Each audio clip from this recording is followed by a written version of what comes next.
In the fog-choked streets of 1920s London, a jeweler lies dead in his locked shop. The priceless crown of St. Etheldreda vanished without a trace.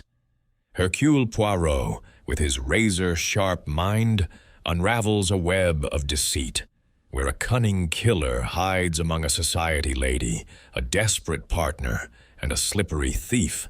A cigarette stub, a speck of wax, and a hidden panel hold the clues to a murder sealed by a locked door. Can Poirot's little gray cells solve the impossible before the crown is lost forever?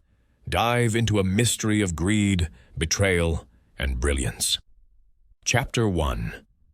The locked shop, the fog, draped over London like a widow's veil, muffling the clatter of hooves and the cries of newsboys on Bond Street.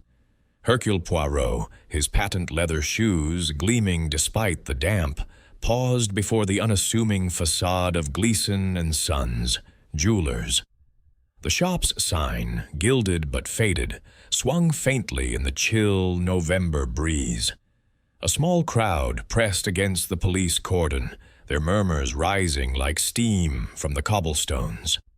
Inside, death had made an unwelcome visit. Poirot adjusted his immaculate Homburg hat and stroked his meticulously groomed mustache, a gesture as precise as the ticking of a Swiss watch. His companion, Inspector Japp of Scotland Yard, stood beside him, his broad face etched with frustration. The shop's door, oak and iron-bound, was sealed tight, its bolt drawn from within. Beyond it, the lifeless body of Mr. Ernest Gleeson, master jeweler, lay sprawled across a velvet-draped counter, a single bullet wound staining his waistcoat crimson. The crown of St. Etheldreda, a medieval masterpiece of emeralds, sapphires, and gold filigree, was nowhere to be found.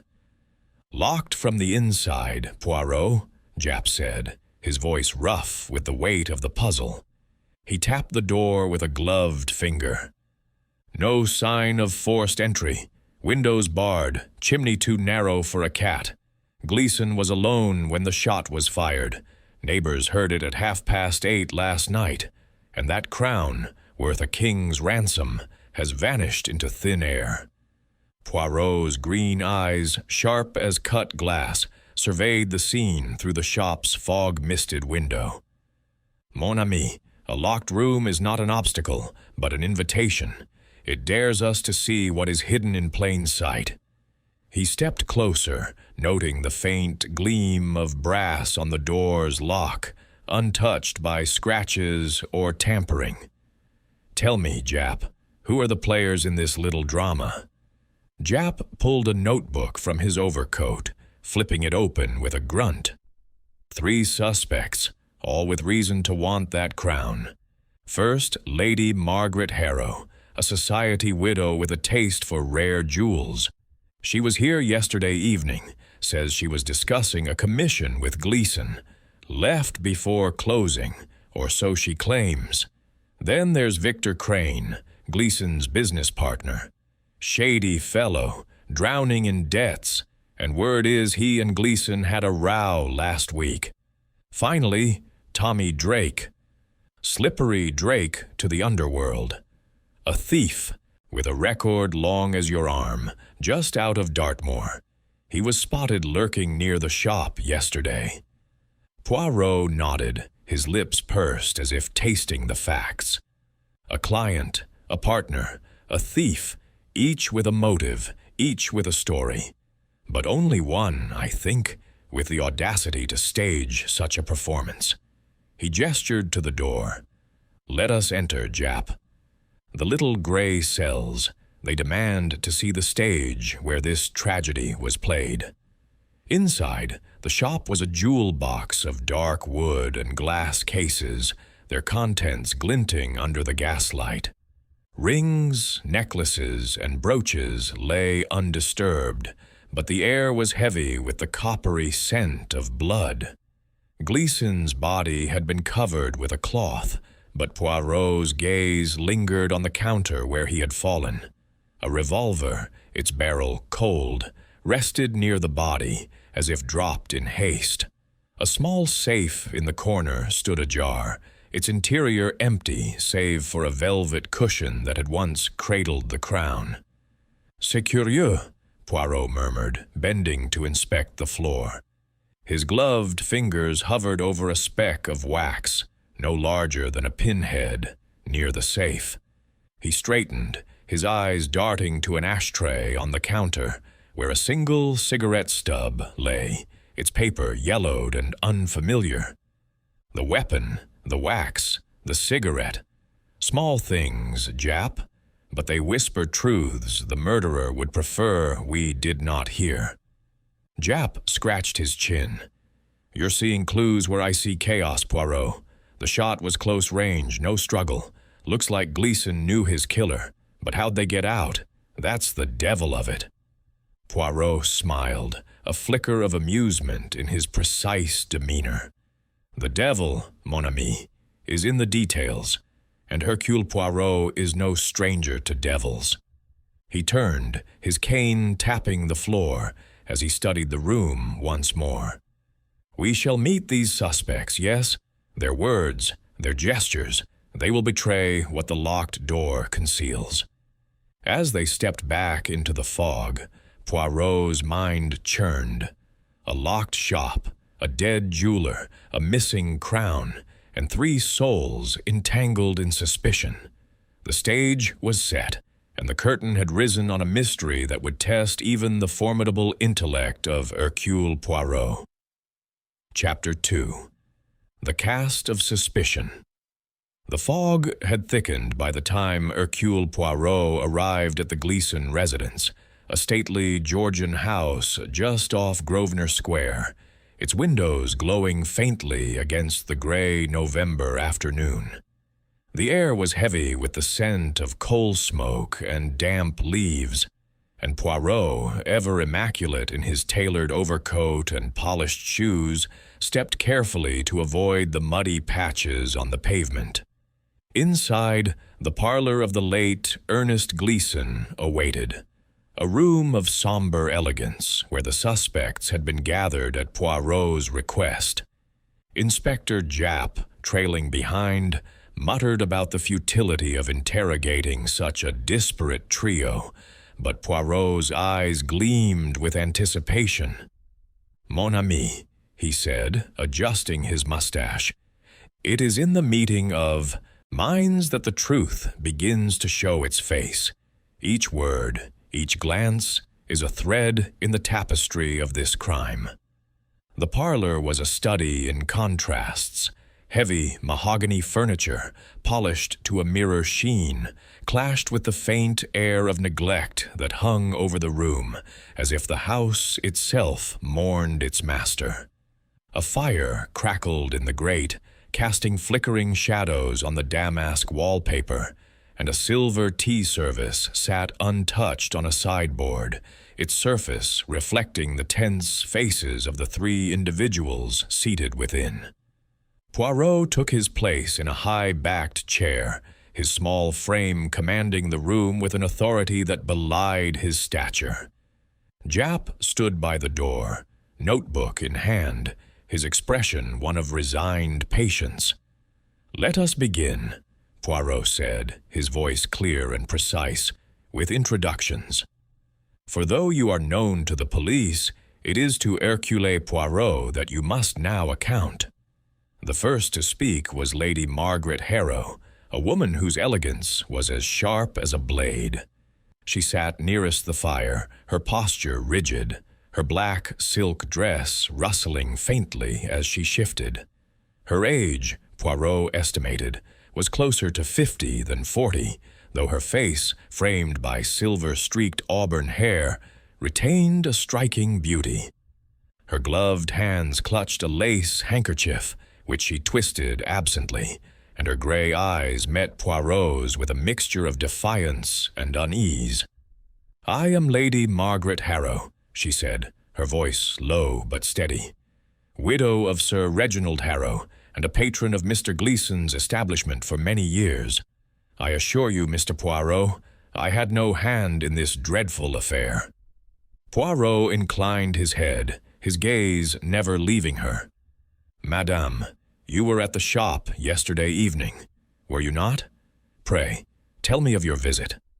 Lady Margaret's lips tightened briefly, as if weighing her words. "I arrived at 5 o'clock to discuss a commission, a necklace to match a sapphire brooch I own. Ernest, Mr. Gleeson, was most attentive, as always. He showed me several designs, and we spoke at length. I left shortly before 6, as the shop was due to close. He was alive and well when I departed." "And the crown of Saint Etheldreda?" Poirot asked, his tone deceptively mild. "Did you see it during your visit?" A flicker of hesitation crossed her face, so brief it might have gone unnoticed by a less observant eye. "Yes," she admitted. "He showed it to me, as he often did with favored clients. It was exquisite, a relic of such craftsmanship. I offered to purchase it, but he refused, saying it was not for sale. I left it at that." Poirot's fingers tapped lightly on the arm of his chair. "And you left nothing behind, madame? No trace of your presence, perhaps, in the form of a cigarette?" Her eyes widened slightly, but she recovered quickly. "I may have smoked a cigarette while we spoke. Gauloises, a French brand I favor. But I assure you, I left the shop precisely as I found it, save for Mr. Gleeson's company." "Merci, Lady Margaret," Poirot said, his smile polite but unyielding. "Your candor is noted." Next, Poirot turned his attention to Victor Crane, who sat slumped in a chair across the room, his nervous energy palpable. Crane was a man of middle years, his once handsome features marred by a pallor that spoke of sleepless nights and mounting debts. His suit, though well cut, was slightly frayed at the cuffs, and a persistent tic jerked at the corner of his left eye. He ran a hand through thinning brown hair, his gaze darting between Poirot and the floor. "Victor Crane," he said, his voice clipped. "I was Ernest's business partner for 10 years. I wasn't at the shop last night. I was home with my wife, Alice. She'll tell you." Poirot raised an eyebrow. "Monsieur Crane, it is said you and Mr. Gleeson quarreled recently. Perhaps you can enlighten us as to the nature of this disagreement." Crane's tic intensified, and he shifted uncomfortably. "It was nothing serious. Business matters, you know. The shop hasn't been doing well. Rents are high and clients are fickle. Ernest wanted to hold on to every piece like they were his children. I thought we should sell some stock, that's all. But murder? I'd never harm him. He was my friend." "Your friend?" Poirot echoed, his voice soft but piercing. "Yet a friend whose death might solve certain financial embarrassments, non?" Crane's face flushed. "That's absurd. I was home, I tell you. Ask Alice. I had no reason to kill him." Poirot's eyes lingered on Crane's hands, noting the faint tremor, the ink-stained fingers that suggested hours spent poring over ledgers. "We shall see, monsieur. The truth, it has a way of revealing itself."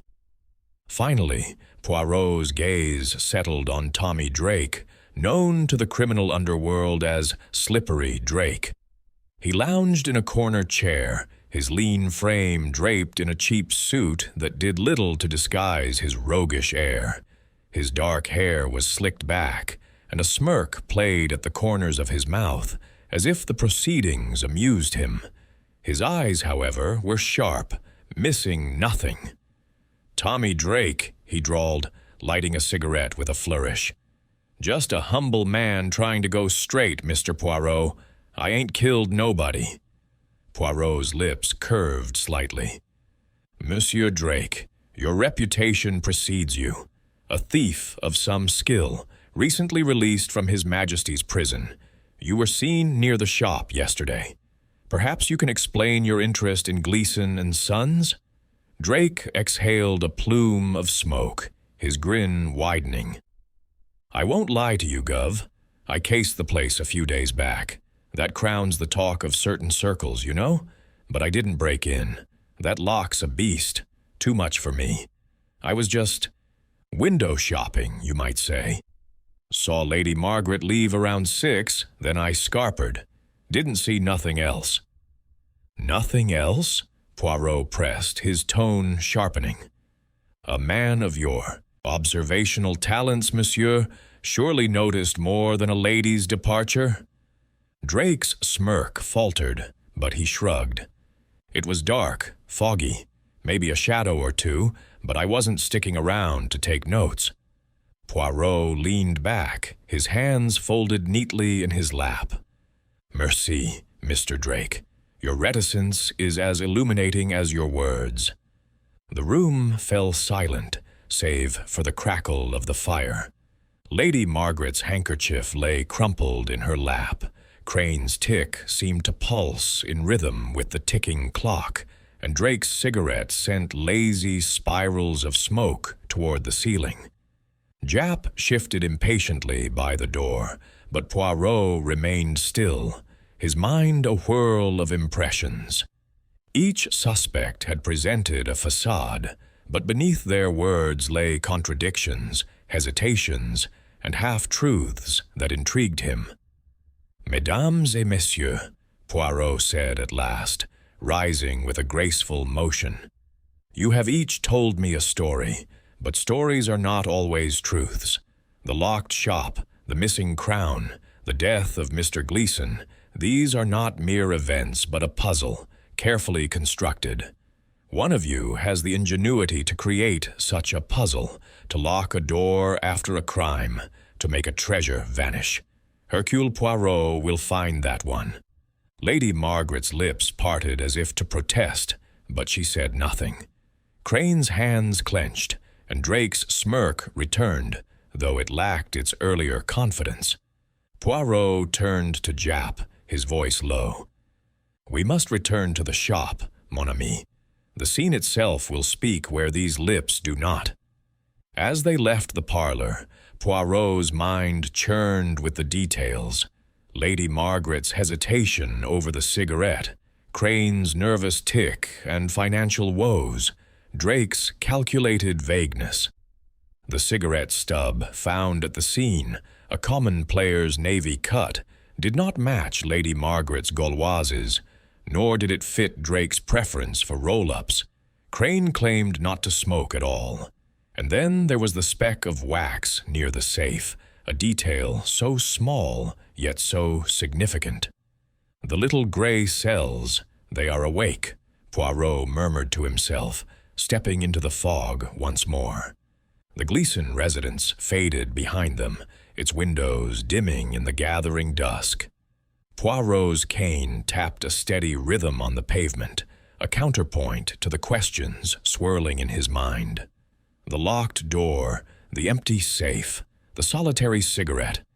These were not random but deliberate, a trail left by a mind both cunning and fallible. As he and Jap made their way back to Bond Street, Poirot felt the familiar thrill of the chase. The cast of suspicion had been assembled, and the stage was set for the unraveling of a mystery that would test even the formidable intellect of Hercule Poirot. Chapter 3. The Scene of the Crime. The fog had relented by the time Hercule Poirot and Inspector Jap returned to Gleeson and Sons, jewelers, leaving Bond Street bathed in the weak, gray light of a November afternoon. The shop's facade, with its dark green awning and gold-lettered sign, seemed to crouch under the weight of its own secrets.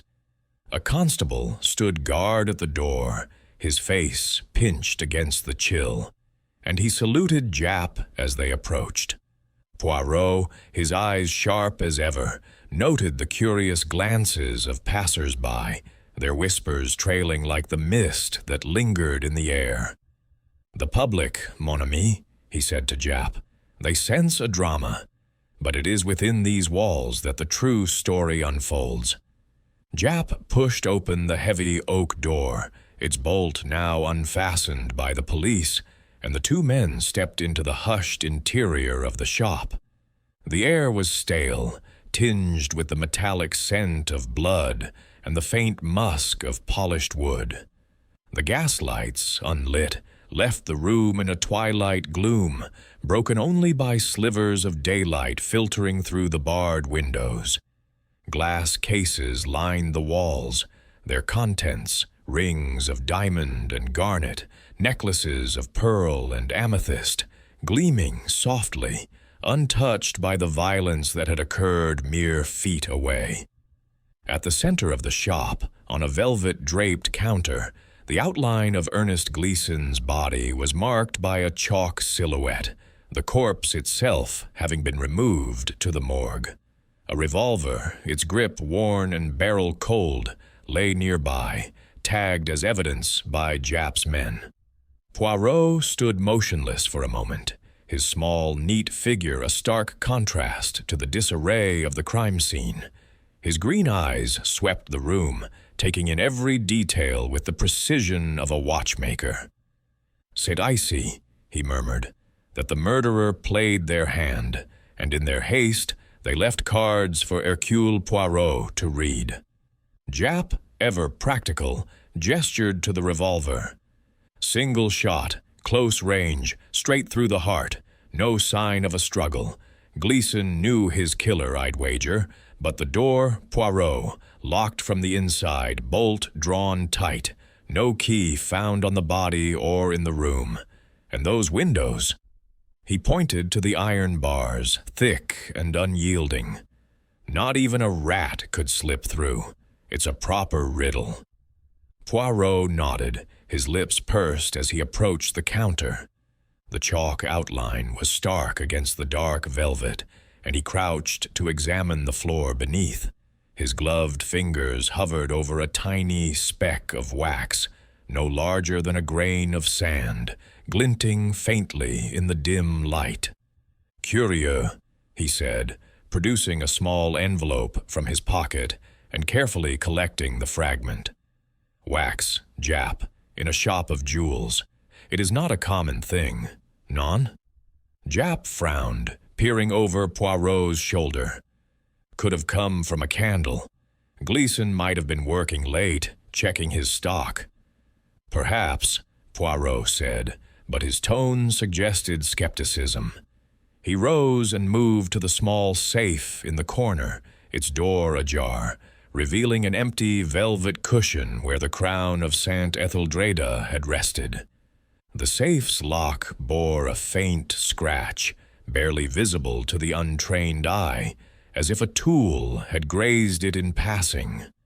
Poirot's fingers traced the mark, his expression one of quiet satisfaction. "A scratch, mon ami, not deep, but deliberate. The work of a key, perhaps, or something more cunning." Jap scratched his chin. "You're seeing things I don't, Poirot.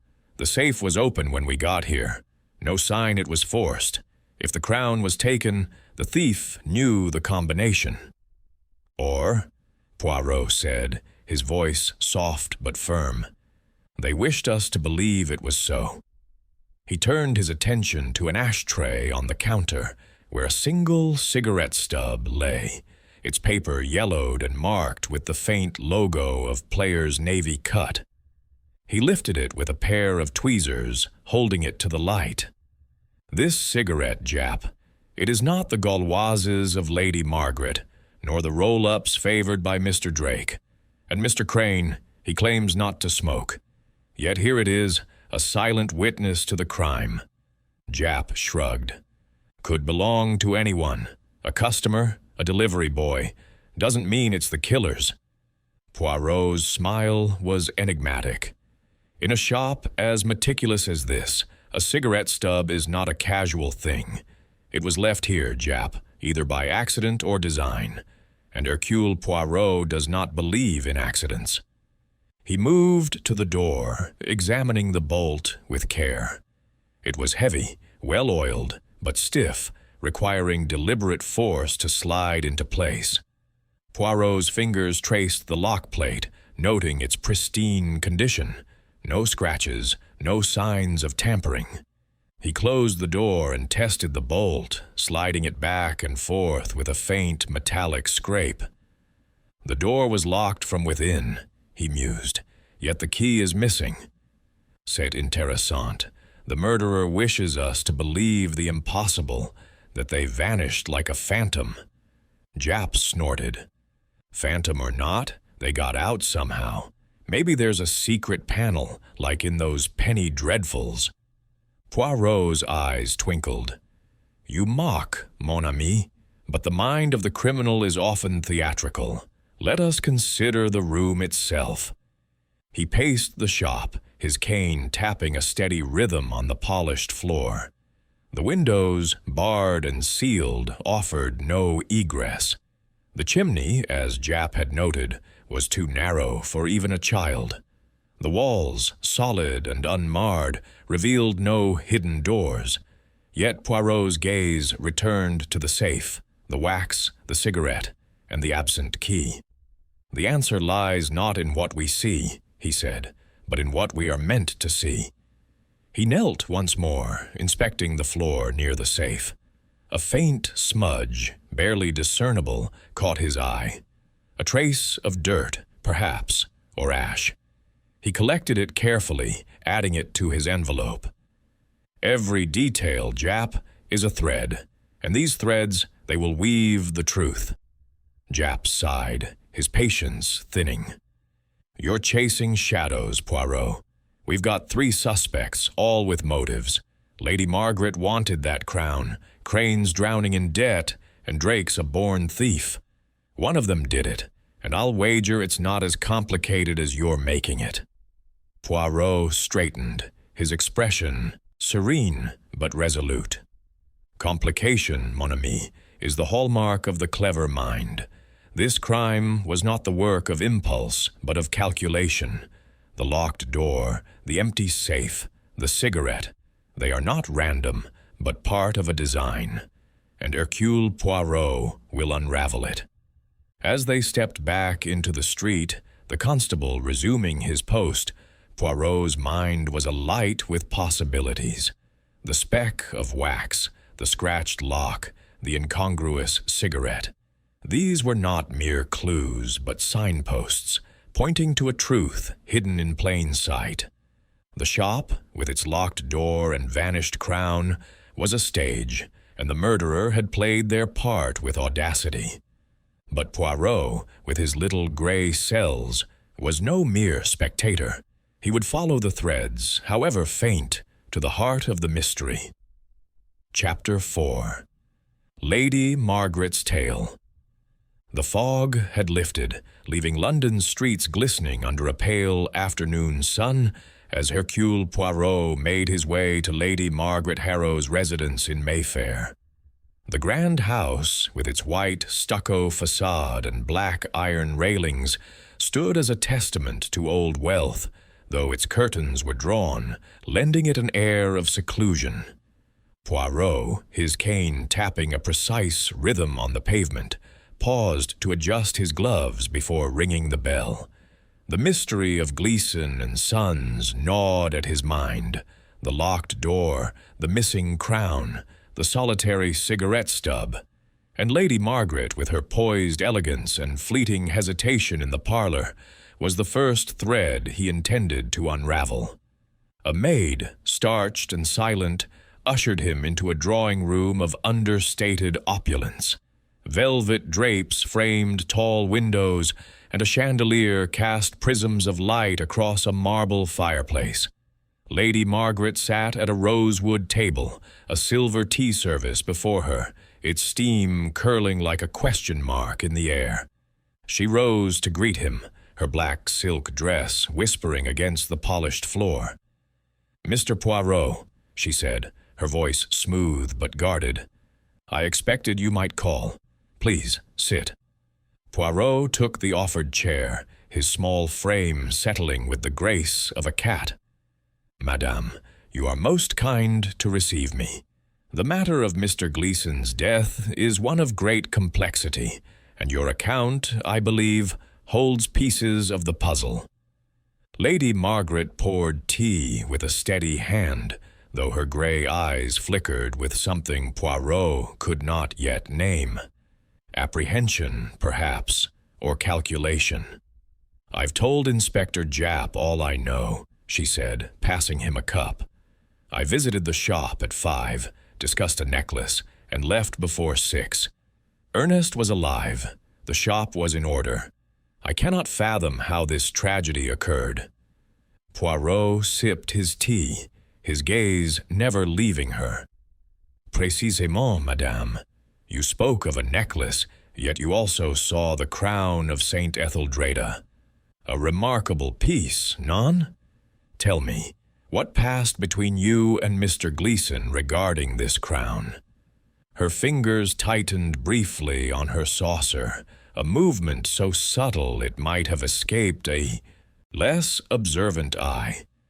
"He showed it to me, as he often did with favored clients. It was breathtaking. Emeralds like green fire, sapphires deep as the sea. I asked to buy it, as I told you. I have a passion for such relics, Mr. Poirot, but Ernest was adamant it was not for sale. He cherished it, you see, as a symbol of his craft." "And you accepted this refusal?"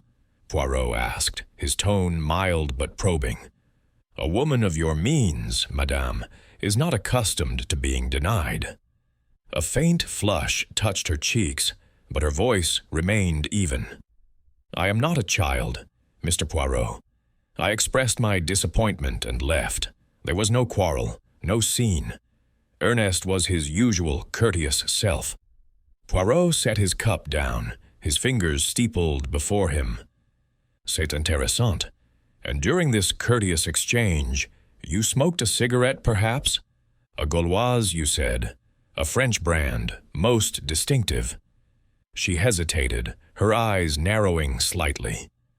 "Yes, I smoked a cigarette. Ernest offered me the ashtray. It's a habit I indulge rarely, but the discussion was engaging. I left the stub there, I suppose." Poirot's smile was polite, but his eyes were sharp as cut glass. "Madame, a cigarette stub was indeed found at the scene, but it was not a Gauloise's. It was a player's navy cut, a common brand, not one favored by a lady of your refinement. How do you account for this discrepancy?" Lady Margaret's composure faltered, her hand pausing midway to her teacup. I cannot account for it," she said, recovering swiftly. "Perhaps another customer smoked it. Ernest had many visitors, or perhaps the police made an error."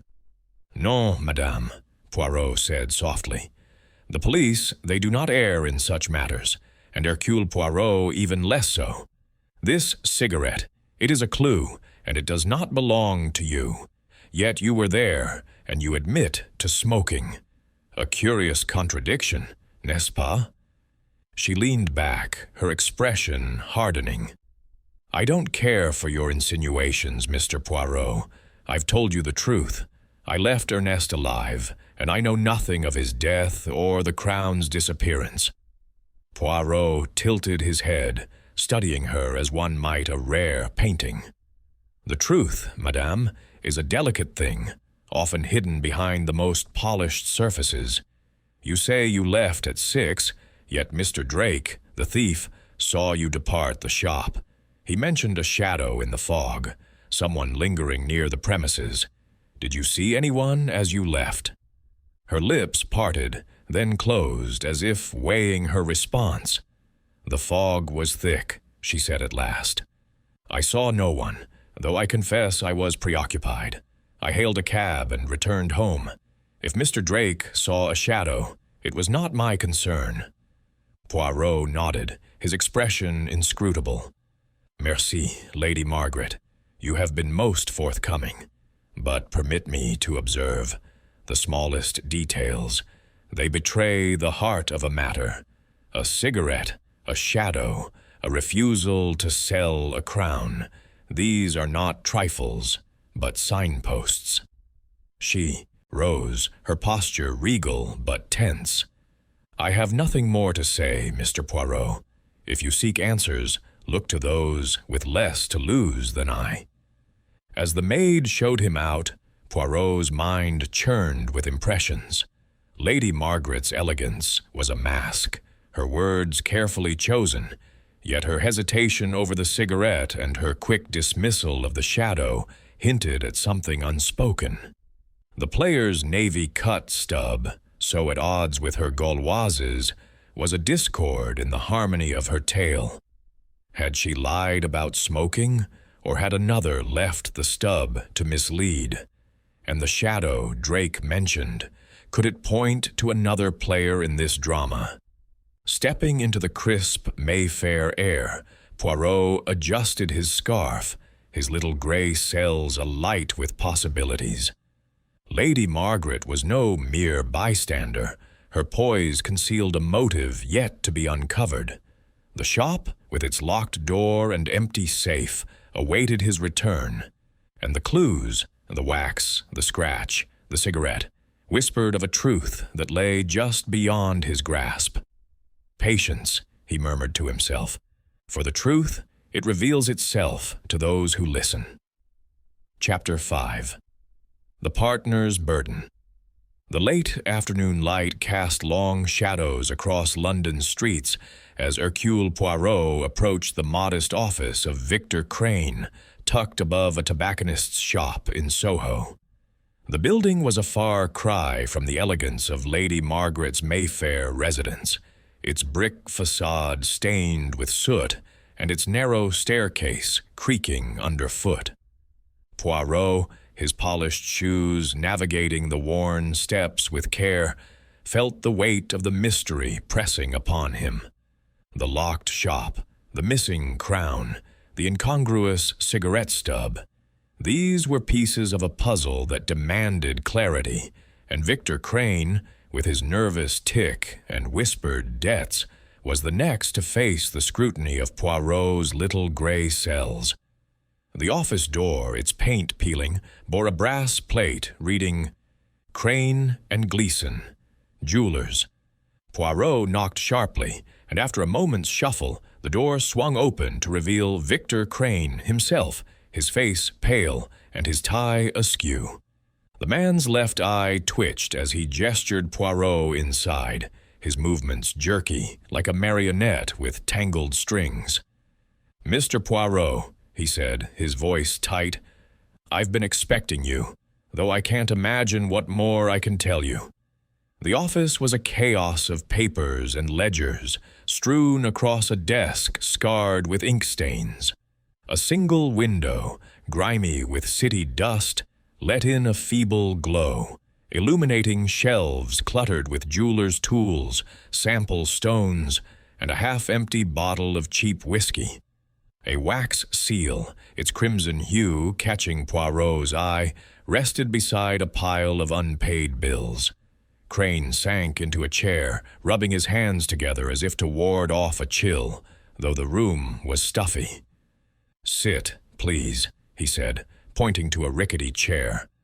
"I'm no murderer, Mr. Poirot. Ernest was my friend, my partner. This whole business, it's a nightmare." Poirot settled into the chair, his posture impeccable despite its creaking protests. "Monsieur Crane," he began, his voice calm but piercing. "A nightmare, you say, yet one that may benefit you. The crown of St. Etheldreda. It is valuable, non? And your debts, they are many. Tell me, what was the nature of your disagreement with Mr. Gleason?" Crane's tic intensified, his eye fluttering like a trapped moth. "It was nothing," he said, too quickly. "Business, that's all. The shop's been struggling, rents, suppliers, slow sales. Ernest wanted to keep every piece, especially that crown. Said it was our legacy. I thought we should sell it, clear the debts. We argued yes, but it wasn't serious. I'd never hurt him." Poirot's fingers steepled, his gaze fixed on Crane's trembling hands. "Pas sérieux, you say, yet a man is dead, and the crown is gone. You were home last night. With your wife, oui? Can she confirm this alibi? Crane nodded vigorously. Alice was with me all evening. We had dinner, listened to the wireless. I never left the house. You can ask her. She's at home now, in Bloomsbury. Bien, Poirot said, though his tone suggested he was far from satisfied. And this office, monsieur, it is where you conduct your business affairs? These ledgers, they tell a story of financial strain, do they not? Crane's face flushed, and he pushed a ledger aside as if to hide it. Every business has its ups and downs. We were managing. Ernest's death, it's ruined everything. Without him, the shop's done for. Poirot's eyes drifted to the wax seal on the desk, its color a vivid match for the speck he had found near the safe in Gleason's shop. He leaned forward, his voice soft but unrelenting. Monsieur, a curious detail troubles me. In the shop, I found a speck of wax, red as this seal.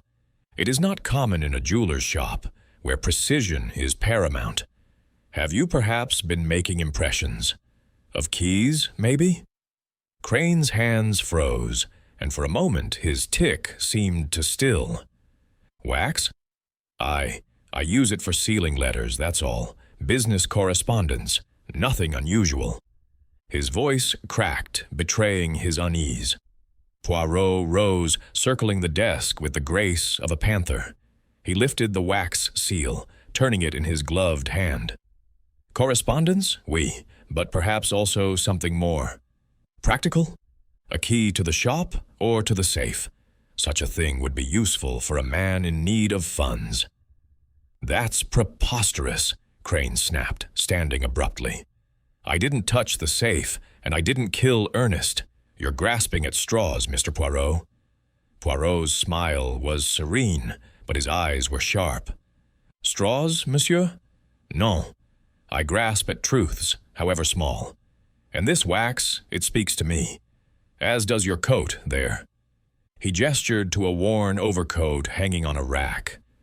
It has a faint scent, n'est-ce pas? Gunpowder, perhaps. Crane paled, his hands clenching. I don't know what you mean. I haven't fired a gun in years. You're mistaken. Hercule Poirot is never mistaken, Poirot said, his voice low but firm. But I will allow you time to reflect. The truth, it cannot hide forever. As he left the office, descending the creaking stairs, Poirot's mind churned with new connections. The wax seal matched the speck at the crime scene, a clue too precise to be coincidence.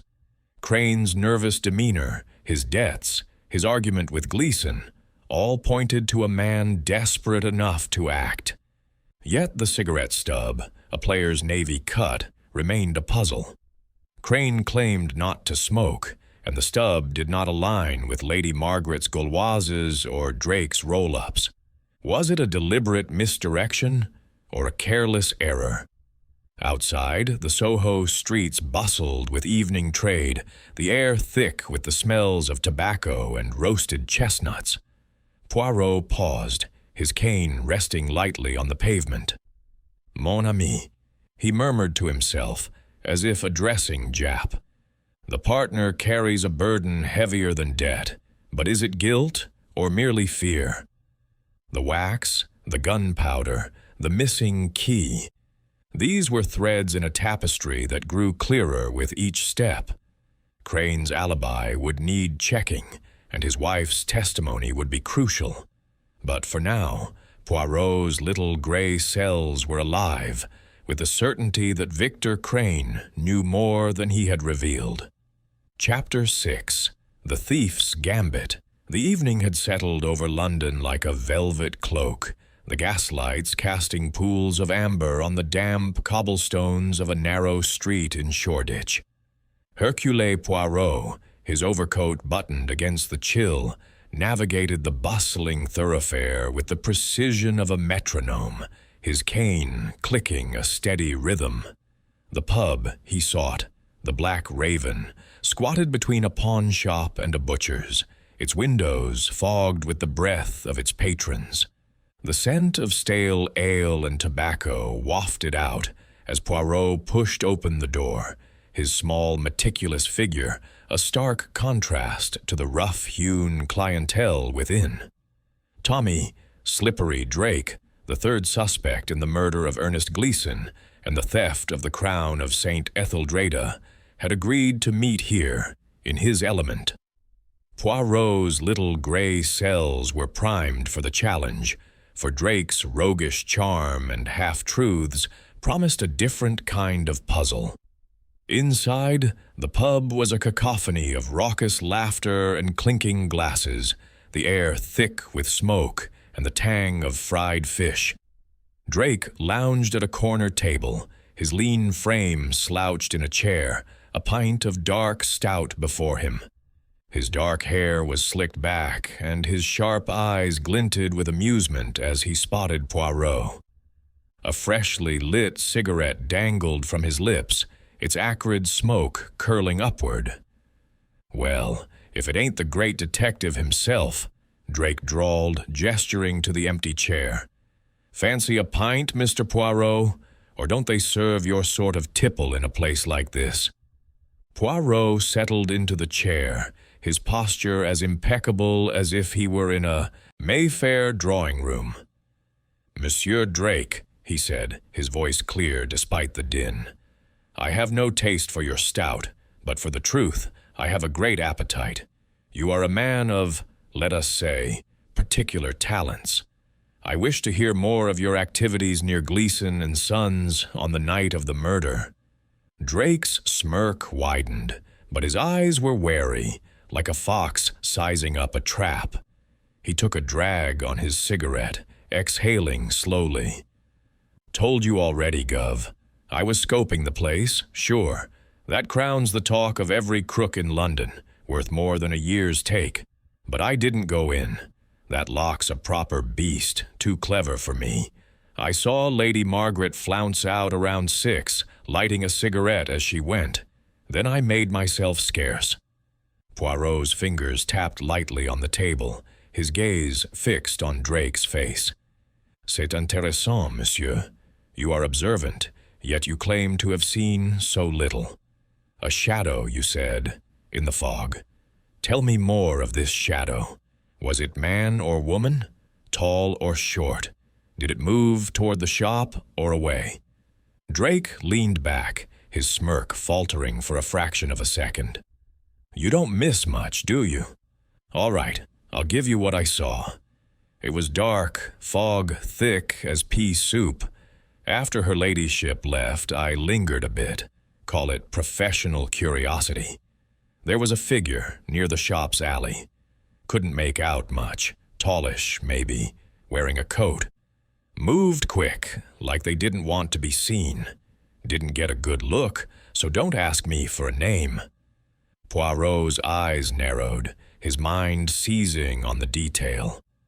"A figure, monsieur, in a coat. And this was after Lady Margaret's departure, oui? You are certain of the time?" Drake shrugged, flicking ash from his cigarette. "Near enough 6, maybe a bit after. I wasn't checking my watch, but the church bells had just rung. I didn't stick around long. Too many coppers about for my liking." "Bien," Poirot said, his tone deceptively mild. "And this cigarette you smoke now, it is not a player's navy cut, I observe. You prefer to roll your own, non? Yet a player's was found in the shop, where Mr. Gleeson met his end. A curious detail for a man who claims to have only watched from afar." Drake's grin returned, but it was tighter now, less assured. "You're a sharp one, ain't you? Yeah, I roll my own. Cheaper, and I like the taste. Don't know nothing about no players. Maybe Gleeson smoked it himself or some toff dropped it earlier. Shops like that get all sorts." Poirot leaned forward, his voice soft but cutting. "Monsieur Drake, you are a man who sees much and says little. But the little gray cells, they see more. You case the shop, you admit. You saw Lady Margaret. You saw a shadow. Perhaps you saw more. Perhaps you know who entered the shop after 6, who locked the door, who took the crown. Drake's fingers tightened on his pint glass, his knuckles whitening. You're fishing, Mr. Poirot. I'm no saint, but I ain't a killer. I didn't go near that shop after Lady Margaret left. If there's a cigarette stub, it's got nothing to do with me. Poirot's smile was enigmatic, his eyes never leaving Drake's. Pas du tout, monsieur, but the truth, it is like your cigarette smoke. It curls and drifts, yet it cannot hide forever. Tell me, did you see Mr. Crane, the partner, near the shop? Or perhaps you heard something, a sound, a voice, before you scarpered? Drake hesitated, his gaze flickering to the table. For a moment, the pub's noise seemed to fade, and Poirot sensed a crack in the thief's bravado. "All right," Drake said at last, his voice low. "I heard something, maybe, a muffled pop, like a bottle cork, not long after the shadow moved off. Didn't think much of it. Could have been a car backfiring. But that's all I got, and I'm sticking to it." Poirot nodded, filing the admission away. A muffled pop, perhaps the fatal shot, heard through the shop's walls or the fog's dampening veil. "Merci, Monsieur Drake," he said, rising with a fluid motion. "You have given me much to consider. But beware. The truth, it has a way of catching even the slipperiest of men." As he stepped back into the Shoreditch night, the pub's warmth fading behind him, Poirot's mind churned with fresh insights. Drake's shadow, seen after Lady Margaret's departure, suggested another presence at the shop, one that aligned with the timing of the murder. The muffled pop, if it was the gunshot, placed the crime shortly after 6, narrowing the window of opportunity. Yet the cigarette stub, that persistent anomaly, did not fit Drake's habits, nor Lady Margaret's, nor Crane's denial of smoking. Was it a clue left by an unseen player, or a deliberate ruse? The street was alive with the clatter of carts and the calls of vendors, but Poirot's focus was inward, his little gray cells weaving connections. Drake's reluctance to name the shadow hinted at calculation, perhaps fear, perhaps leverage. The thief was no innocent, but was he a murderer? Poirot's cane tapped the pavement as he walked, each step a beat in the rhythm of his thoughts. The wax speck, the scratched safe, the locked door, and now a shadow and a sound. These were not mere fragments, but a pattern, waiting for Hercule Poirot to trace its outline. Chapter 7. The Locked Door Riddle. The morning air was crisp, carrying the faint tang of coal smoke as Hercule Poirot returned to Gleeson & Sons, jewelers on Bond Street. The shop stood silent, its windows dark. The constable at the door a solemn sentinel against the curious gazes of early passers-by. Poirot's polished shoes clicked against the pavement, his cane a steady counterpoint to the whirl of his thoughts. The mystery of Ernest Gleeson's death and the vanished crown of St. Etheldreda had deepened with each suspect's tale. Lady Margaret's poised deflections, Victor Crane's nervous denials, Tommy Drake's calculated vagueness. Yet the heart of the puzzle lay here, in the locked shop, where a bullet, a missing key, and a cigarette stub mocked the simplicity of the crime. Poirot's little gray cells were alight, for the locked door was not a barrier, but a challenge, a riddle crafted by a cunning mind. Inspector Japp awaited him inside, his broad face creased with impatience. The shop's interior was unchanged from Poirot's last visit. The velvet-draped counter, the chalk outline of Gleeson's body, the open safe with its empty velvet cushion. The revolver, now in police custody, had left its mark in Poirot's memory. A single shot, close range, no struggle. Japp gestured to the heavy oak door, its bolt gleaming in the morning light filtering through the barred windows. "Still no sign of that key, Poirot," he said, his voice gruff. "Locked from the inside, bolt drawn tight. I've had my men search every inch. Nothing. It's like the killer walked through walls." Poirot's lips curved into a faint smile, his green eyes glinting with purpose. "Mon ami, walls do not yield, but minds do. The locked door is not a mystery, but a deception. Let us examine it with the clarity it demands." He approached the door, his movements deliberate, and ran his gloved fingers along the bolt. It was solid, requiring a firm hand to slide, and the lock plate showed no signs of tampering, no scratches, no dents. He tested the mechanism, sliding the bolt back and forth, its metallic scrape echoing in the quiet shop. "C'est curieux," he murmured. "The bolt is stiff, yet it was drawn when the body was found. The key, it is missing. This suggests a plan, Japp, not an accident." Japp crossed his arms, his skepticism plain. "A plan? You're saying someone locked the door after shooting Gleason and then made off with the key? But how'd they get out? The windows are barred, the chimney's a pipe dream, and there's no secret passage. We checked." Poirot's gaze swept the room, pausing at the safe, where the faint scratch on the lock still lingered in his mind. "Non, mon ami, there is no need for secret passages when the mind is clever. Consider this. The door was locked from the outside with a duplicate key to create the illusion of an inside job. The original key, it was taken or hidden to complete the trick." Japp snorted, though his eyes betrayed a flicker of intrigue. "A duplicate key? That's a bit fanciful, even for you, Poirot. And where's this key now? We've torn the place apart." Poirot's smile widened, his fingers tapping his cane. "Fanciful? No, it is logical. The murderer wishes us to believe the impossible, that they vanished after locking the door. But Hercule Poirot does not believe in impossibilities." He moved to the safe, crouching to inspect the scratch once more. It was shallow, precise, as if a tool, or a key, had grazed the metal in haste. "This mark, Japp. It is not the work of a clumsy thief, but of one who knew the safe's secrets. The crown was taken, yet the safe was left open, unforced. Why?" Japp shrugged, his patience thinning.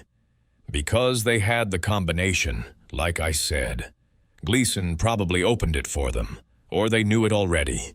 Crane, maybe, being his partner." "Peut-être," Poirot said, rising. "But the combination is only part of the story.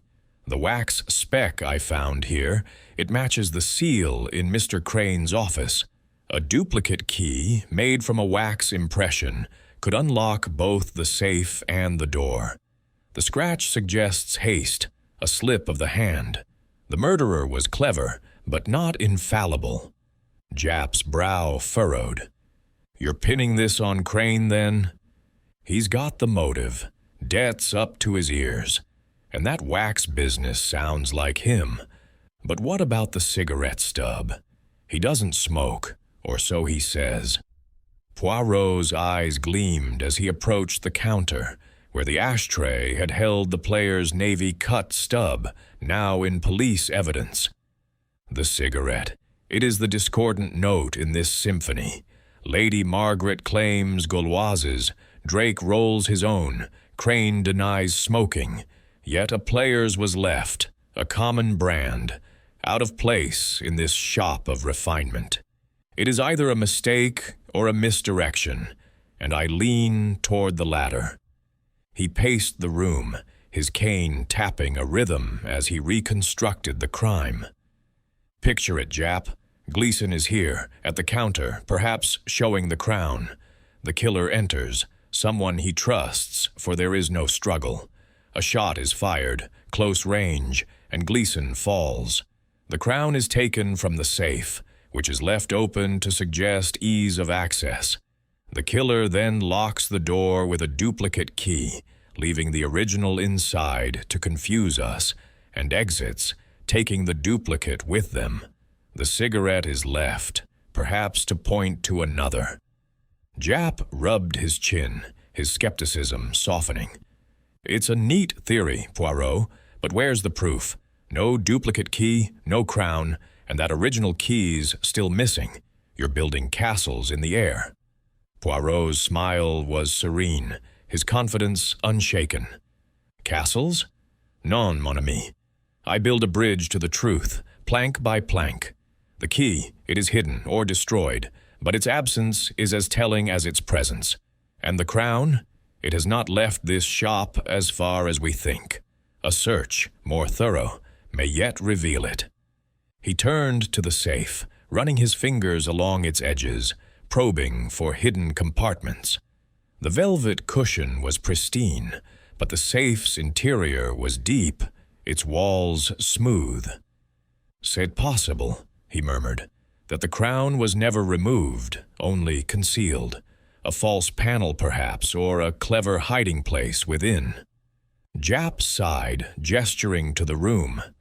"We've searched, Poirot, top to bottom. If it's here, it's invisible." "Invisible?"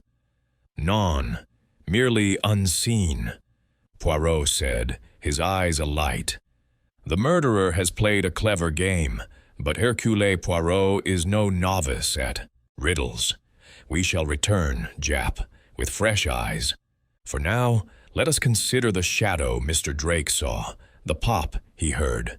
These two are pieces of our puzzle." As they stepped back into the street, the constable resuming his vigil, Poirot's mind was a whirl of connections. The duplicate key theory explained the locked door, the wax tied to Crane, but the cigarette stub and the shadow in the fog suggested layers yet to be peeled away. The shop, with its silent clues, was a stage set for deception, and Poirot was determined to uncover the script. "Patience," he murmured, his cane tapping the cobblestones. "For the little gray cells, they never rest." Chapter 8. A Hidden Motive. The morning sun struggled through a veil of clouds as Hercule Poirot sat in his meticulously ordered flat at Whitehaven Mansions, a cup of steaming tisane before him. The elegance of his surroundings, polished mahogany, pristine white linens, and a silver cigarette case that gleamed despite never being used, stood in sharp contrast to the tangled mystery of Gleason and Sons. The locked door, the missing crown, the player's navy cut stub, and the speck of wax haunted his thoughts, each a thread in a tapestry yet to be fully woven. Inspector Japp had telephoned earlier, summoning Poirot to Scotland Yard with news of a discovery among Gleason's papers. "Mon ami," Poirot murmured to himself, adjusting his tie. "The truth, it begins to emerge like a pearl from an oyster." At Scotland Yard, Japp's office was a cluttered contrast to Poirot's orderly domain. Papers spilled across the desk, and a half-eaten sandwich sat forgotten beside a teapot. Japp, his tie loosened, waved Poirot to a chair. "Found something in Gleason's records, Poirot," he said, sliding a folded letter across the desk. "Tucked away in a locked drawer at the shop. Took us a while to crack it open, but it's a doozy." Poirot unfolded the letter, his gloved fingers handling it with the care of a surgeon. The paper was heavy, embossed with Crane's initials, and the handwriting was hurried but precise. It was addressed to a Mr. Reginald Blackwood, a known dealer in rare antiquities. The contents were brief but damning. An offer to sell the crown of St. Etheldreda for £30,000, with a meeting arranged for the day after Gleason's death. The signature was unmistakably Victor Crane's. "Voila," Poirot said, his eyes gleaming. "The motive, Jap, it shines like a beacon. Mr. Crane sought to sell the crown, a treasure Mr. Gleason would never part with. This letter, it is the spark that ignited the crime." Jap nodded, leaning back in his chair. "Crane's up to his neck in debt, bills, loans, gambling markers. 30,000 would have wiped the slate clean. Gleason must have got wind of it, and they argued. Next thing, Gleason's dead, and the crown's gone." Poirot's fingers tapped the letter, his mind racing. "Oui, but the crown, it is not gone. Far, I think. The locked door, the open safe. These suggest a plan to retrieve the prize later. Crane, he is desperate, but is he bold enough to kill?" Jap shrugged. "He's got the motive, the means. Maybe that gun was his, and the opportunity, if his wife's alibi doesn't hold. I'm having her brought in for questioning. But that cigarette stub still bothers me. Crane says he doesn't smoke, and we've got no evidence he does." Poirot's smile was enigmatic. "The cigarette, it is the shadow in our picture, mon ami. It does not fit, yet it must. Let us visit Mr. Crane once more.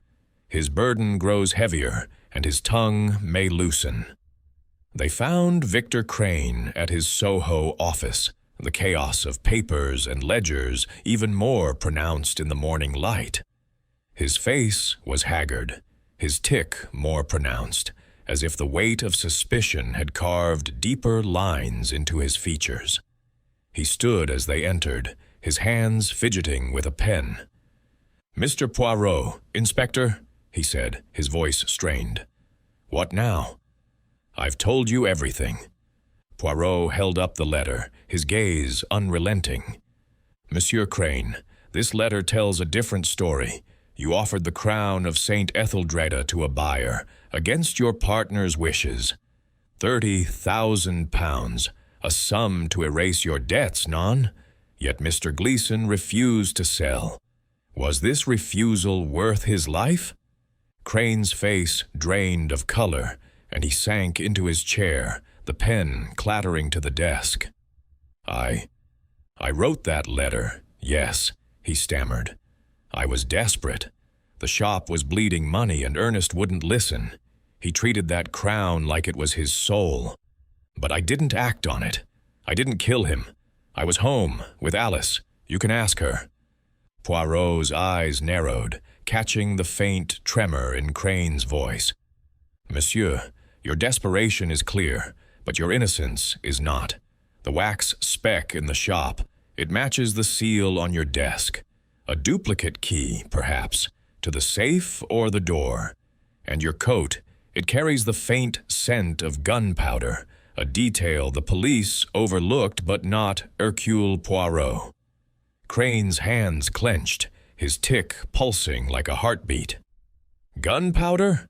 That's nonsense. I haven't fired a gun in years. And the wax, it's for letters like I told you. You're twisting things, Mr. Poirot, seeing what isn't there." "Non," Poirot said softly, his voice cutting through Crane's protests. "I see what is hidden.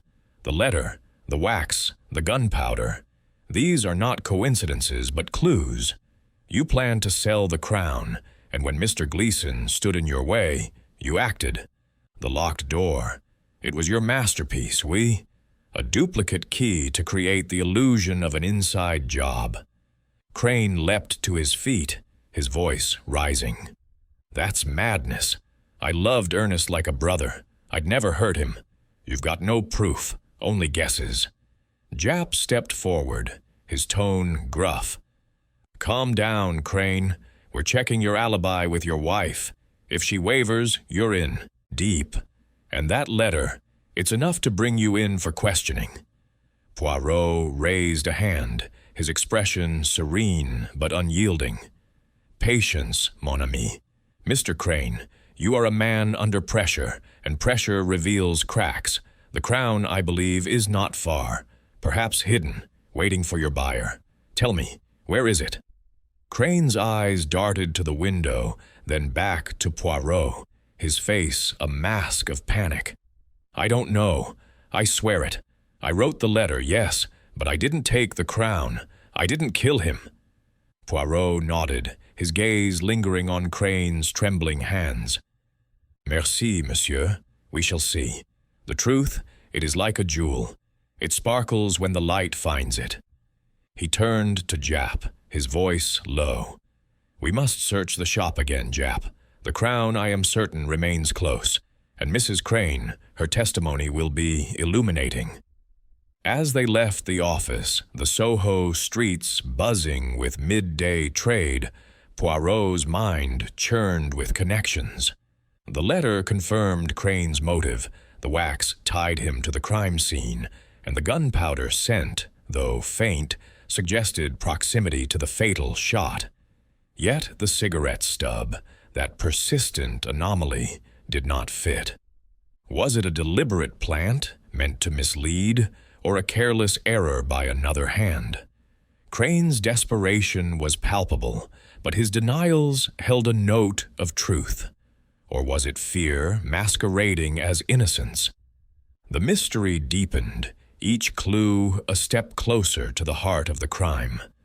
Poirot's cane tapped the pavement, a steady rhythm against the chaos of his thoughts. "Courage," he murmured, "for the little gray cells, they are close to the prize." Chapter 9. The Cigarette Clue. The drizzle that greeted Hercule Poirot as he stepped onto Bond Street was as persistent as the questions swirling in his mind.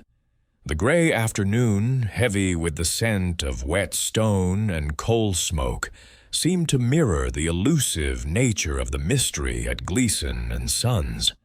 The locked door, the missing crown of St. Etheldreda, the wax speck, and Victor Crane's damning letter had woven a tight net of suspicion.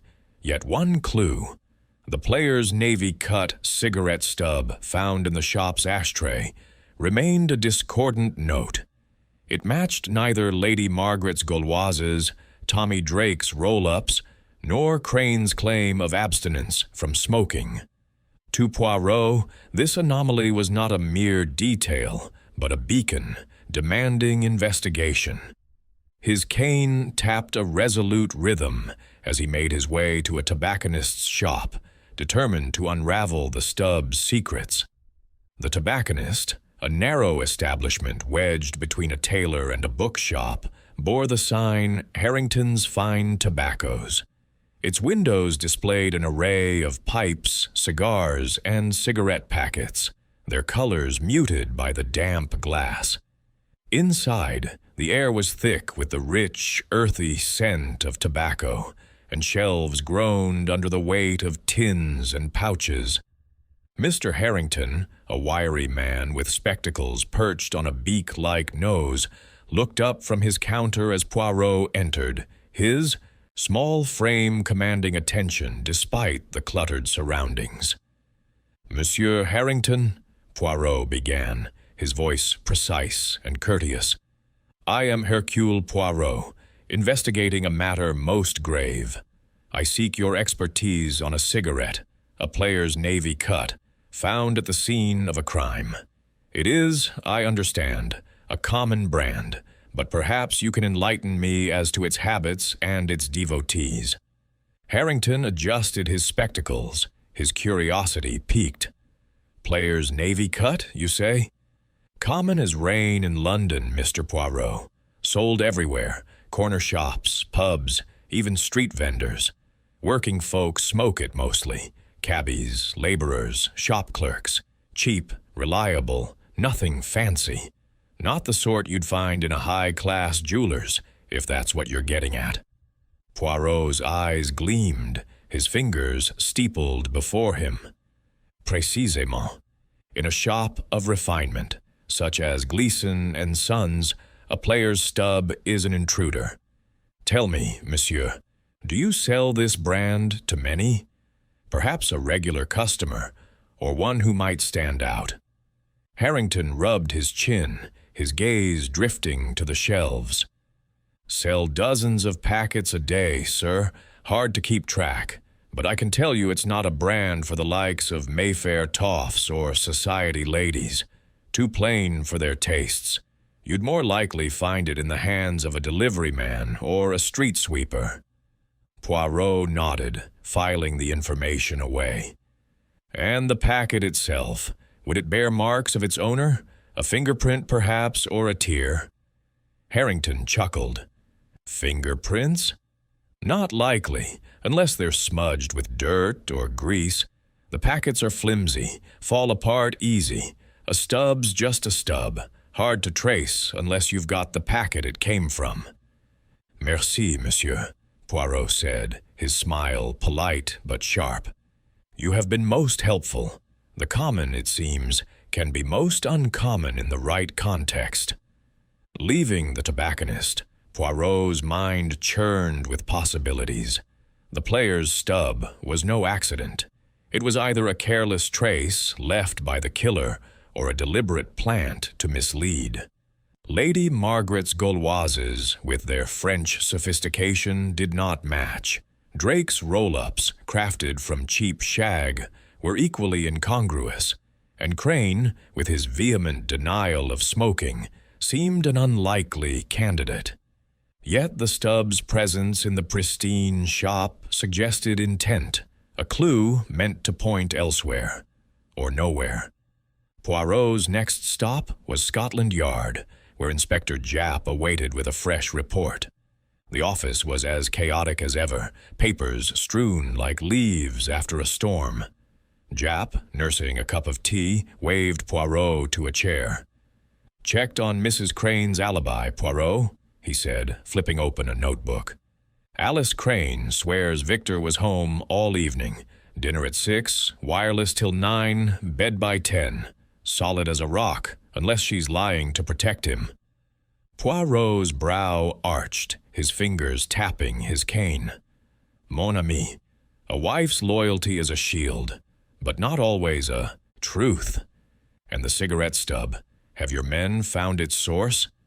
Japp shook his head. "Nothing yet. No packets in the shop, no stubs anywhere else. Just that one in the ashtray. Could have been dropped by a customer earlier, but Gleason kept that place spotless. My gut says it's tied to the killer." "Précisément," Poirot said, his eyes narrowing. "The stub is not a casual thing. It is a message, Japp, or a mistake. Player's navy cut is the tobacco of the common man, yet it sits in a shop of jewels. I suspect it was left to point us toward a phantom, a laborer, a passerby, while the true killer laughs." Japp leaned forward, intrigued despite himself. "You think it's a plant? But who'd bother? Crane's got motive with that letter, and the wax ties him to the scene. Drake's a thief who'd know how to stage a job. Even Lady Margaret, she's got the cash to buy a crown, or hire someone to nick it." Poirot's smile was enigmatic. "All are possible, yet none fit the cigarette. Let us consider. The killer shoots Gleason, takes the crown, locks the door with a duplicate key, and leaves the stub. Why? To suggest another hand. A workman, perhaps, who never existed, or perhaps the killer smoked it, unaware it would betray them." Japp rubbed his temples. "You're making my head spin, Poirot. So what's next? We've got Crane's letter, the wax, the gunpowder on his coat. That's enough to haul him in." "Patience, Japp," Poirot said, rising. "The cigarette is the key to the lock. We must search again, not just the shop, but the lives of our suspects. A packet, a match, a habit unobserved. These will lead us to the truth." As he left Scotland Yard, the drizzle had turned to a fine mist, cloaking London in a ghostly haze. Poirot's thoughts returned to the shop, the open safe, the scratched lock, the wax speck, and now the stubborn cigarette. Each clue was a note in a melody, and the player's stub was the sharp discord that demanded resolution. Was it Crane, despite his denials, leaving a trace of a secret vice? Drake, playing a deeper game than he admitted? Or Lady Margaret, her elegance masking a calculated deception? Or was there another, unseen, who had slipped through the fog? Poirot's cane tapped the pavement, a steady beat against the rhythm of his thoughts. "Courage," he murmured, "for the little gray cells, they see what others miss." Chapter 10. The Wax and the Key. The late afternoon light filtered through the grimy windows of Victor Crane's Soho office, casting a pallor over the cluttered desk and its cascade of unpaid bills. Hercule Poirot stood at the threshold, his immaculate figure a stark contrast to the disarray within. The scent of ink and stale whiskey lingered, mingling with the faint, acrid trace of wax that had drawn Poirot back to this place.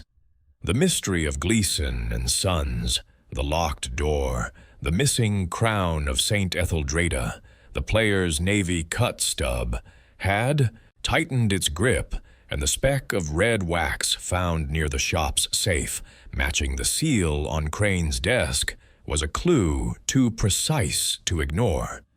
Poirot's little gray cells hummed with certainty.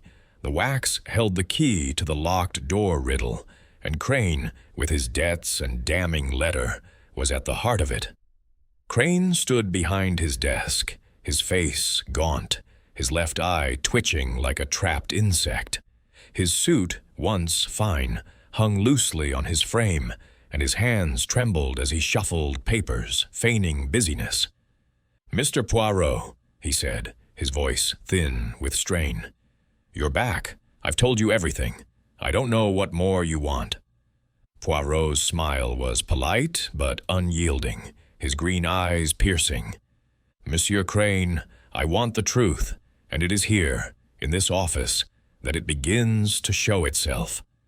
He stepped forward, his cane resting lightly on the floor, and gestured to the crimson wax seal on the desk. "This wax, it is most interesting. A speck of its twin was found in the shop, near the safe where the crown once rested. A coincidence, perhaps? Non. Hercule Poirot does not believe in coincidences." Crane's tic intensified, his fingers clutching the desk's edge. "Wax?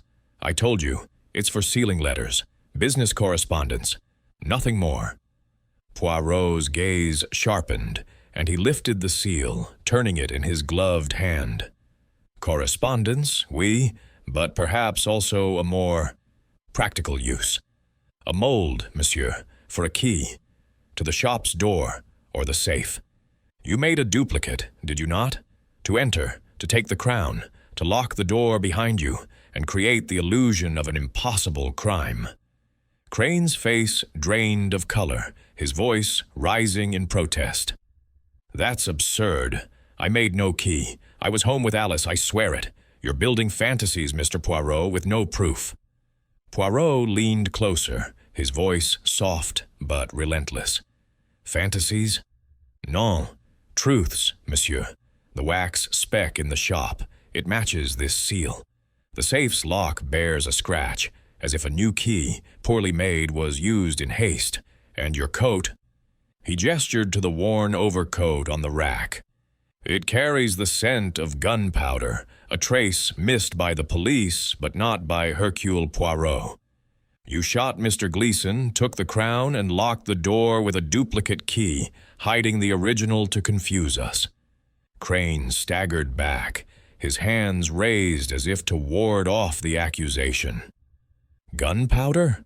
I haven't touched a gun in years. And a key? I don't know what you're talking about. You're trying to pin this on me because of the letter, but I didn't act on it. I didn't kill Ernest." Poirot's eyes never wavered, his calm unshaken. "The letter, oui, it shows your motive. £30,000 to erase your debts. But the wax, it shows your method. You made a mold of the shop's key, or perhaps the safes, using this very seal. The wax dripped, a small mistake, but fatal. You planned to sell the crown, and when Mr. Gleason refused, you silenced him. Crane's knees buckled, and he sank into his chair, his face buried in his hands. I couldn't. His voice broke, a sob escaping. Yes, I wanted to sell the crown. I wrote to Blackwood, I admit it. Ernest was stubborn, said it was our legacy. We fought, but I didn't kill him. I was home, Alice will tell you. Poirot's expression softened, but only slightly. Monsieur, your wife's loyalty is touching, but the truth, it is not so kind. The wax, the gunpowder, the letter, these are not mere threads, but chains. Where is the crown, monsieur?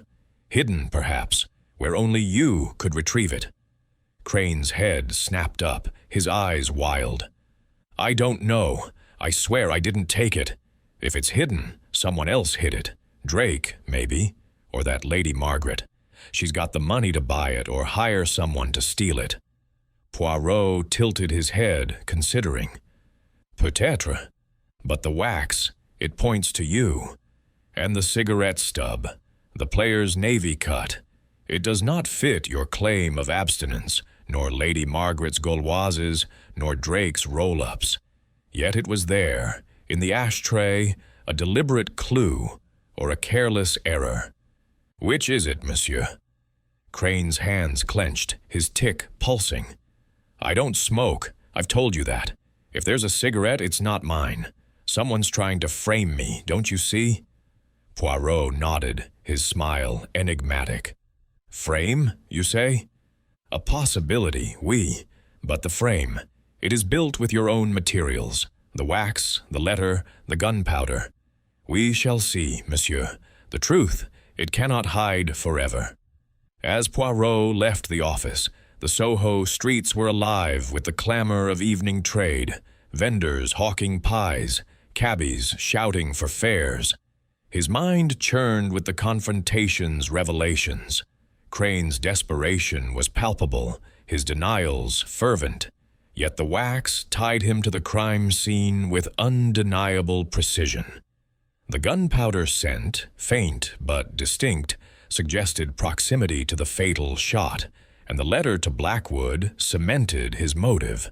Yet the cigarette stub remained an enigma, its common brand out of place in the shop's elegance. Was it a plant, as Crane suggested, or a trace of an unseen accomplice? Poirot paused at a corner, his cane resting lightly on the pavement. Mon Dieu, he murmured. The puzzle grows complex, but the pieces, they align. The wax and the key, they point to Crane. But the cigarette, it whispers of another. His next step would be to verify Alice Crane's alibi, to test the strength of her loyalty. And the shop, with its silent clues, demanded another search. Perhaps the crown, like the truth, was closer than it seemed. The little gray cells, ever vigilant, urged him onward, toward the heart of the mystery. Chapter 11. The Thief's Revelation. The evening shadows stretched long across the cobbled streets of Shoreditch as Hercule Poirot made his way back to the Black Raven, the smoky pub where Tommy, slippery, Drake held court. The air was thick with the scent of rain-soaked stone and the distant hum of London's nightlife, a stark contrast to the precise order of Poirot's thoughts. The mystery of Gleason and Sons, the locked door, the missing crown of St. Etheldreda, the wax speck, the gunpowder scent on Crane's coat, and the persistent enigma of the player's navy-cut cigarette stub had woven a complex web. Victor Crane's desperation and damning letter pointed to guilt, yet Drake's earlier mention of a shadow in the fog nagged at Poirot's little gray cells. The thief, with his sharp eyes and guarded tongue, held a piece of the puzzle, and Poirot was determined to coax it free. The pub was as raucous as before, its air heavy with tobacco and the clatter of pint glasses. Drake sat in his usual corner, his lean frame slouched, a fresh roll-up cigarette smoldering between his fingers. His eyes, sharp as a hawk's, flicked up as Poirot approached, a smirk curling his lips. "Back again, Mr. Poirot," he drawled, exhaling a plume of smoke. "You must love the ambiance, or is it my charming company?" Poirot settled into the chair opposite, his posture impeccable despite the sticky table. "Monsieur Drake," he said, his voice clear and measured, "it is neither the ambiance nor the charm, but the truth I seek. You have been economical with your observations. The shadow you saw near the shop after Lady Margaret's departure, it is time to speak plainly. Who was it and what did they do?" Drake's smirk faltered, his fingers tightening on his cigarette. "Told you already, Gov. Fog was thick, couldn't see much. Just a figure, tallish, in a coat, moving quick by the alley. Didn't get a good look, and I wasn't sticking around to play detective." Poirot's green eyes gleamed, unyielding. "Non, monsieur. You are a man who sees more than he says. A thief of your skill does not miss details, even in the fog. This shadow, was it Mr. Crane, perhaps? Or another, unknown to us? And the pop you heard, like a bottle cork. Was it the shot that killed Mr. Gleason?" Drake leaned back, his gaze darting to the pub's smoky ceiling as if seeking escape. The noise of the room, laughter, clinking glasses, seemed to fade as Poirot's scrutiny pinned him. "You don't let up, do you?" Drake muttered, stubbing out his cigarette. "All right, I'll give you more, but don't expect miracles. The shadow, I'm near certain it was Crane. Saw him clear enough for a moment, near the shop's side door, carrying a small case. Looked nervous, kept glancing about. This was after Lady Margaret left, maybe 6:10. The pop came a bit later, faint-like, from the shop's direction. I figured it was nothing, but now, maybe it was the shot." Poirot's fingers tapped his cane, his mind seizing on the revelation. "Voilà, monsieur. You place Mr. Crane at the scene, with a case, perhaps to carry the crown. And the timing, it aligns with the murder. Why did you not speak of this before?" Drake's smirk returned, but it was strained. "Didn't want to get mixed up in no murder, Gov.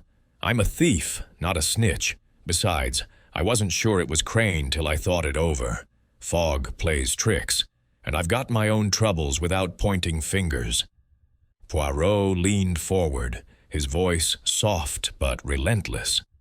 "Monsieur Drake, your troubles, they multiply if you conceal the truth.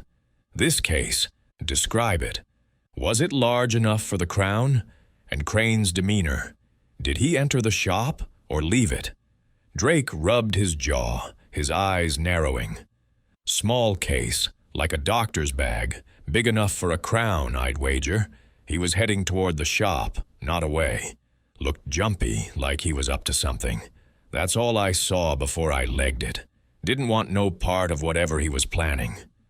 Poirot nodded, his mind racing. Crane at the shop, after Lady Margaret's departure, with a case suitable for the crown.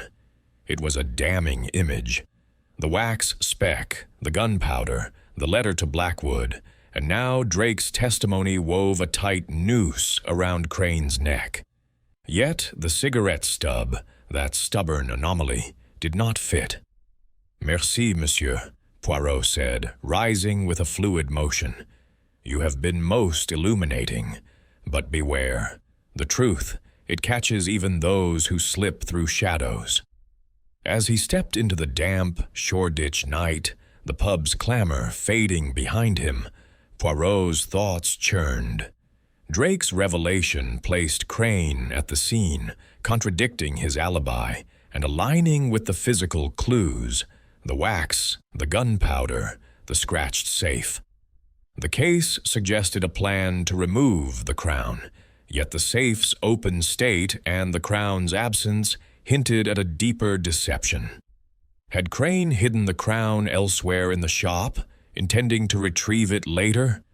And the cigarette, could it be a deliberate misdirection planted to cast suspicion on a phantom outsider? Poirot paused under a gaslight, its glow casting his shadow long and sharp. "Mon Dieu," he murmured. "The pieces, they align, yet the picture is not complete. The crown, it is near. I feel it." His next move would be to confront Alice Crane, to test her alibi's strength, and to search the shop once more for a hidden panel or secret nook. The little gray cells, tireless and precise, urged him forward toward the final unraveling of the mystery. Chapter 12. The Final Confrontation. The early evening light filtered through the heavy drapes of the Gleason residence, casting a somber glow over the parlor where Hercule Poirot had gathered the players in the grim drama of Gleason and Sons. The room, with its mahogany furniture and flickering fire, held an air of anticipation, as if the very walls sensed the unraveling of a mystery. Lady Margaret Harrow sat rigidly, her gloved hands folded, her gray eyes wary. Victor Crane slumped in a chair, his tick pulsing like a metronome, his face pale with dread. Tommy, slippery. Drake lounged with feigned nonchalance, a roll-up cigarette smoldering between his fingers. Inspector Japp stood by the door, his notebook at the ready, his expression a mix of skepticism and trust in Poirot's methods. The crown of St. Etheldreda, the locked shop, and the death of Ernest Gleason had led to this moment, and Poirot's little gray cells were poised to reveal the truth. Poirot stood at the center of the room, his small frame commanding attention, his cane resting lightly against his polished shoes. "Mesdames et messieurs," he began, his voice clear and deliberate, "we are here to solve a puzzle most intricate, a murder, a theft, and a locked door that mocks the impossible. Mr. Ernest Gleason was shot in his shop, the crown of St. Etheldreda vanished, and the door was bolted from within. Yet Hercule Poirot sees through the illusion, for the truth, it is always in the details." He turned to Lady Margaret, his green eyes piercing. "Madame Harrow, you visited the shop at 5, discussing a necklace and admiring the crown. You smoked a Gauloise's cigarette, you say, yet a player's navy cut was found in the ashtray, a common brand, out of place in such a refined setting. You offered to buy the crown, and Mr. Gleason refused. Your disappointment, it was keen. None?" Lady Margaret's lips tightened, her voice cool. "I've told you, Mr. Poirot, I left Ernest alive. The cigarette is not mine. I know nothing of the crime." Poirot nodded, his gaze shifting to Drake. "Monsieur Drake, you, the thief, watched the shop from the shadows. You saw Lady Margaret leave, and then a figure, Mr. Crane, you now admit, near the shop with a case, followed by a muffled pop. You kept this secret, fearing entanglement, but your eyes, they missed nothing." Drake's smirk was faint, his cigarette glowing. "Told you what I saw, Gov. Crane was there, looking shifty. That's all I know." Poirot turned to Crane, whose hands trembled, his tick betraying his panic. "Monsieur Crane, you are the pivot of this tragedy. Your debts, your letter to sell the crown, your argument with Mr. Gleason, these paint a picture of desperation. The wax speck in the shop matches your seal, suggesting a duplicate key. Your coat carries the scent of gunpowder, and Mr. Drake places you at the scene. You deny. But the evidence, It speaks loudly. Crane leapt to his feet, his voice hoarse. I didn't kill him. Yes, I wanted to sell the crown, but I was home with Alice. You've got no proof.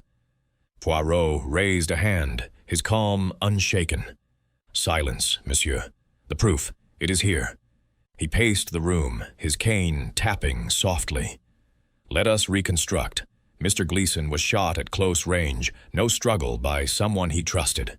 The safe was open, unforced, the crown gone.